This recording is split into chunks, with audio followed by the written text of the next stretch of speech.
여러분 반갑습니다. 시촌입니다. 굉장히 평범한 시골집이 있습니다. 딱 봐도 굉장히 평범하죠. 빛은 잘 드는 것 같아요. 이 집이 경매에 나왔는데 감정가가 1억 5천만 원 정도 됐습니다. 그런데 1차 매각기일에 감정가보다 약간 아주 조금 비싼 가격으로 한 명이 단독으로 낙찰을 받습니다. 낙찰자는 이 집이 굉장히 마음에 들었던 것 같아요. 그런데 결국 잔금을 미납을 했죠.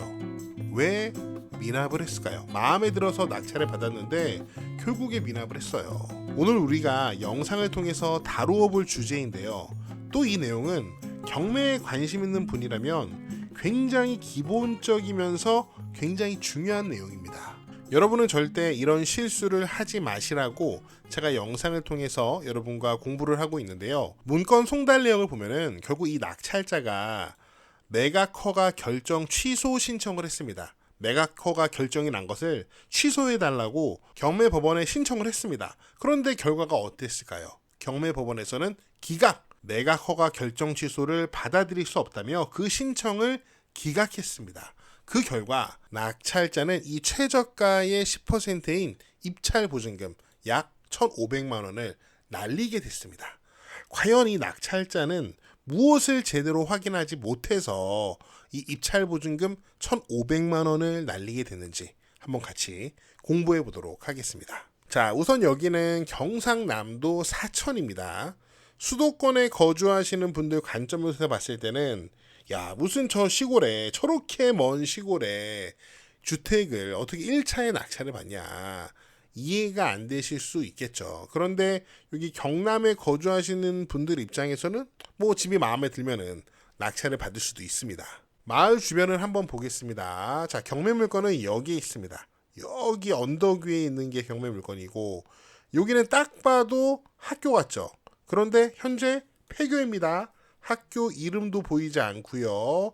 운동장도 잡초밭이고 건물도 관리가 되지 않은 것 같죠. 2016년 사진입니다. 2016년 당시에도 여기 학교 이름은 없고 이 학교 건물이 다른 용도로 사용되었던 것 같습니다. 학교는 꽤 오래전에 폐교가 되었나 봅니다. 이렇게 학교가 없어지는 동네는 약간 소멸되는 마을인데 그 동네에 있는 집을 왜 낙찰을 받았을까? 다시 한번 의문이 들죠. 이렇게 학교 뒤에 있는 집인데 뒤쪽에 산이 있는 모습은 뭐 좋아 보이고, 물론 여기서 내려다보는 전망이 좋을 것 같기도 합니다.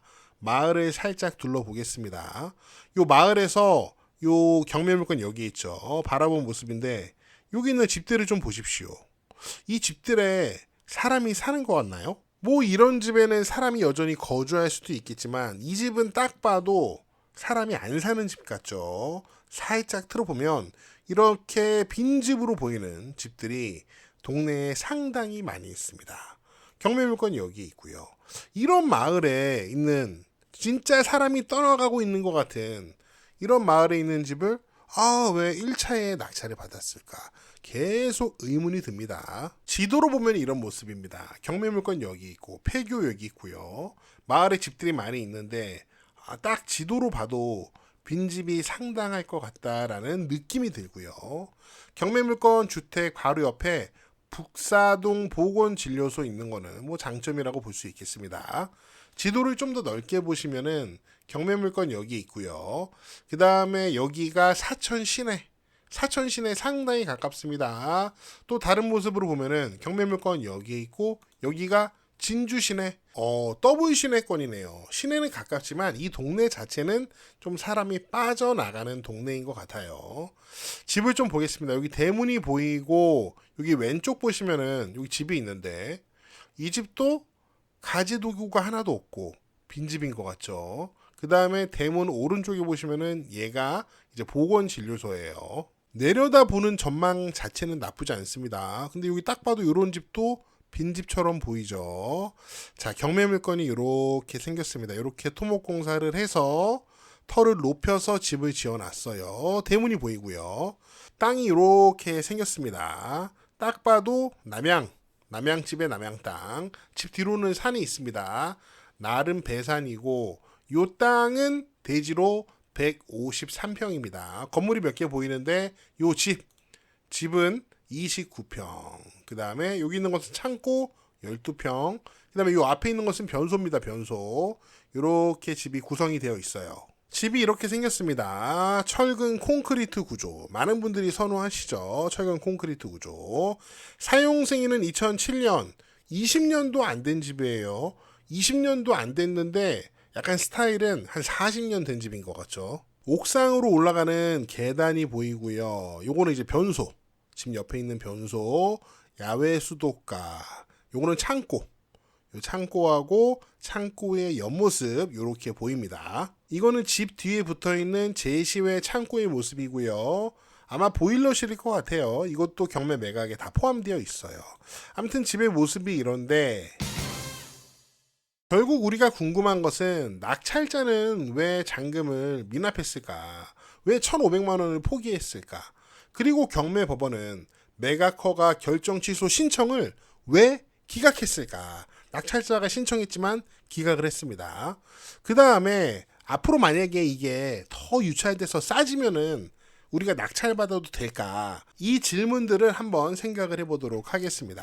사실 답은 굉장히 간단해요.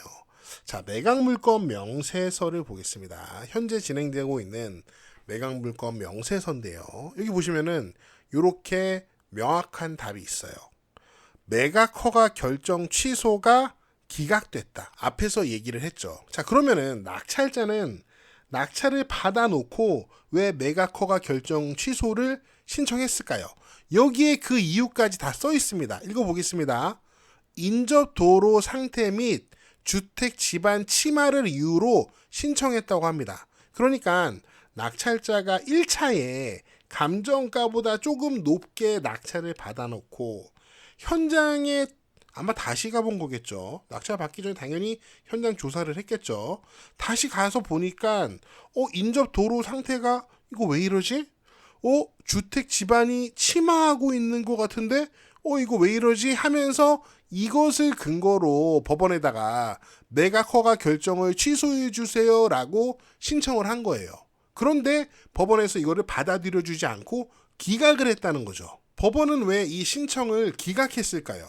낙찰자가 이거 건물이 무너지는 것 같아요. 주택 집안이 침하하는 것 같아요. 이거 경매물건의 하자 아닙니까?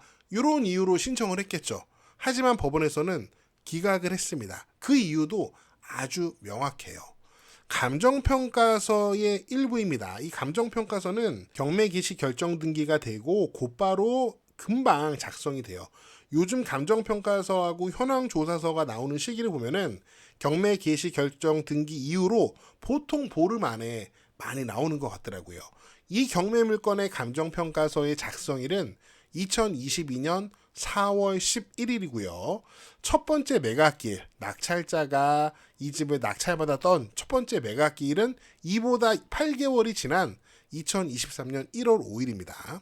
그러니까 미리 작성된 감정평가서에서 이런 얘기가 있었다는 거죠. 일부 균열, 침하 우려 등 이렇게 사진과 글을 써 놓았어요. 여기에 한 번만 써놓은 게 아니고요. 또 보시면은 일부 균열 및 침하 우려 등 일부 균열 및 침하 우려 등 여러 번 써놓은 곳을 확인할 수 있습니다. 감정평가서만 봐도 이 건물들이 지금 균열이 일어나고 있다. 그리고 집안이 침하하고 있다는 것을 현장에 가지 않아도 알 수 있는 내용이었죠. 그래서 감정평가서에 이렇게 써놨어요.